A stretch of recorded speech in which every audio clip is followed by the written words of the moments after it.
Welcome back to my channel. Today we're going to be taking a look at Liege Maximo. I've had this figure now for, I want to say, over a month, and I've just been kind of percolating my thoughts on it.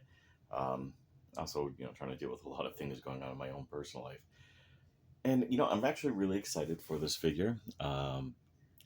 First time I'd ever seen the character Liege Maximo was in a book by DreamWorks. It was Transformers Compendium or something like that, which I have somewhere that I plan to sell. And I just thought, wow, that is such a cool look. And it was overly Marvel's Transformers. It was overly weird looking and cool. And he comes in like the very last couple frames of the Generation 2 comic book. And then nothing for years. And then he gets referenced in the line continuity, and then he's gotten referenced in IDW comics where he's basically Loki. Marvel's Loki specifically. So the fact that they went with the Generation 2 design was just pure joy for me when I saw that this figure was coming out. So let's go ahead and take a look. Now, of course, here we have the back of the box. Shows that he comes with these dart weapons. I never watched Transformers, Robots in Disguise, the one that's in the Prime continuity. So I have no idea what these darts are about. But you can see, he's got his arm cannon, he's got his cool alien mode, and he's got his robot mode.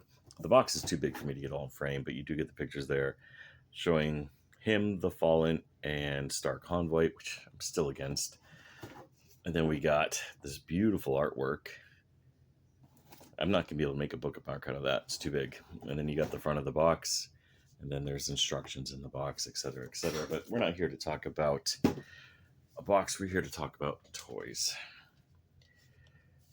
So here we have him in his vehicle mode, and it is a very cool looking spaceship, and it looks very much like something they would design for the Generation 2 comic. It's alien.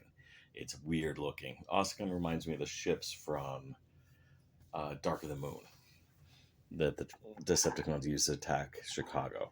So I mean, it's this very cool design where you just get this whole alien feel, this whole alien look, and it looks almost organic at parts, except with wires popping out. And yeah, for the most part, it is just a really cool looking thing. You do have a port on the bottom, so if you do have a good flight stand, you can have it flying. You do have his weapon attached. Everything is used. It's stored perfectly. It is kind of fiddly. You have to make sure things line up perfect, but it's not as bad as, say, a Studio Series figure. Vehicle modes, yeah, you're seeing what you see. Now, it does have some articulation in this mode. These can go up and down. The horns can go up and down, careful. These can rotate as well. The shoulder pads can go up and down, so you can make it look like he's adjusting in flight. And the pieces that hold the whole leg assemble here, you can come in and out with as well. So overall, it does even have articulation. Of course, you can move these. So I mean, it's a really cool, just fun design to make it look alien and neat. He almost looks kind of Unicronian as well. So you do have that. He is the deceiver of the 13 Prime, so that kind of makes sense. In the G2 continuity, he's like the original Decepticon. So to transform it, you're going to go ahead and just basically move those. The weapon is really tabbed in there, so be careful because it does tab in to the feet, but you're not going to be able to get this out quite yet. You do have to lose some parts, but I want to at least show you how that gets tabbed in, and we'll find that dart in a minute. First thing we're going to do is we're just going to separate this. Now that will allow that to pop out. Let's grab that dart.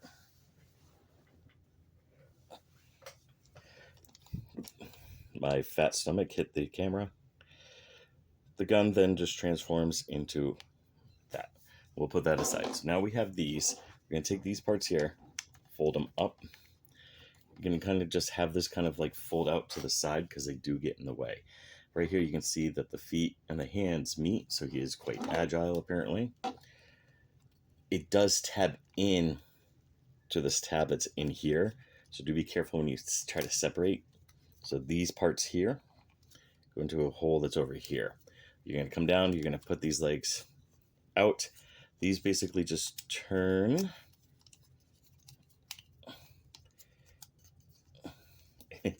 I'm dyslexic, so sometimes doing this stuff is a little hard for me. And yeah, they basically go like that. The feet, you're going to go ahead and put down. Then you'll have the heel spurs come out. And I think I have these upside down. We'll fix them as we go along. The back of the legs here, you're going to have it just kind of come down for a second. This whole part here is going to rotate. And even here, he has a Gerwalk mode.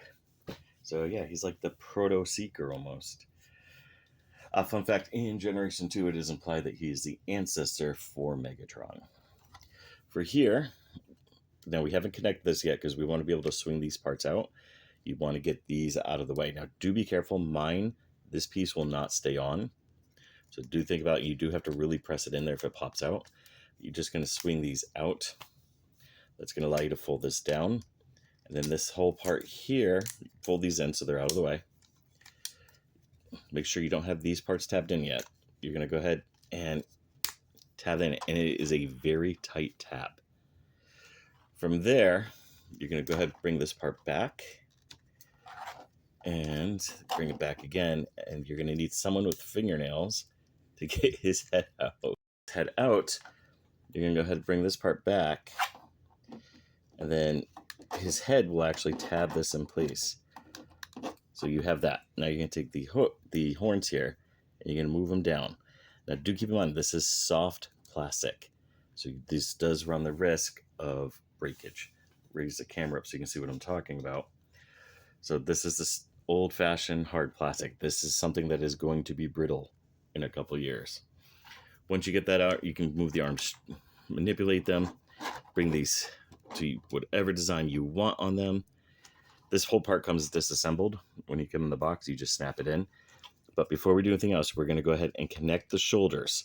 You'll see that each shoulder has a tab and there's a slot. So you're just going to go ahead and push that in, and that holds his whole upper body together. Bring that arm back down, rotate around, and voila, we have him in his robot mode. And he is beautiful. This is something that looks phenomenal. He looks imposing. I really dig it. And yeah, I mean, just look at all this cool gribble on him. He's got all the exposed wires. Looks right out of the comic book. So right ahead, we're going to take a look at his head here, if my camera can adjust.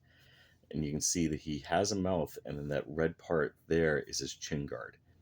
He has that nice evil look to him. He's got all these spikes. Again, very Generation 2 design. You got this beautiful gribble, and he's got hands that are articulate. His thumbs even move.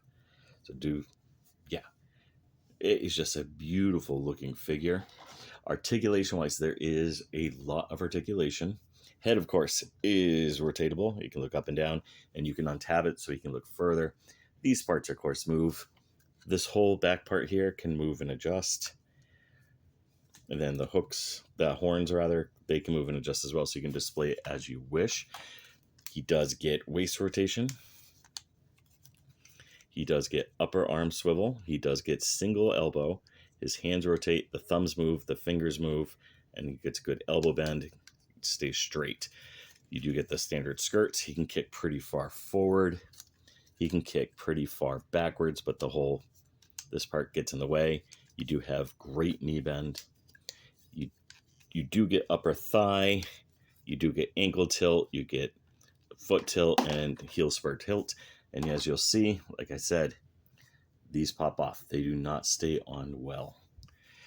Let's go ahead and get that back in, and we'll talk about his other features. You have to make his arm gun. You're going to fold his hand, make it look something like this. And it's just going to slide back. And voila, he has his arm cannon, which is right out of the Generation 2 comic. So he does have that. His hands do have a spot where the gun is molded in. Now, for whatever reason, I can't get mine to stay in. So if you move it, mine will pop out. Your mileage may vary. And that is, of course, depending on what you have going on with your figure. And then he can also, if I remember right, never mind. I'm thinking of a different figure at this point, but you can, of course, store it on his back if you wish. So yeah, so far so cool, right? There's a lot of little cool things on this figure. Now, the different darts do come out. So he has these different weapons. I don't know what they do. They just look cool. They remind me a little bit of like dreadnought weapons from G.I. Joe. Have them with the Power of the Primes Liege Maximo, which was done in the Skullgrin get up. You do have that same symbol, and the symbol is on his gun as well. So they do at least keep that symbol going. It's okay. I don't really care for. I can't really figure out what it's supposed to be. I think it's supposed to be like a stylized version of his ship. But yeah, he does completely tower. But that makes sense, right? He was supposed to tower over that type of figure. He can hold the Prime Master shell, so you can have him play with himself. We have him with some other Generation 2 toys.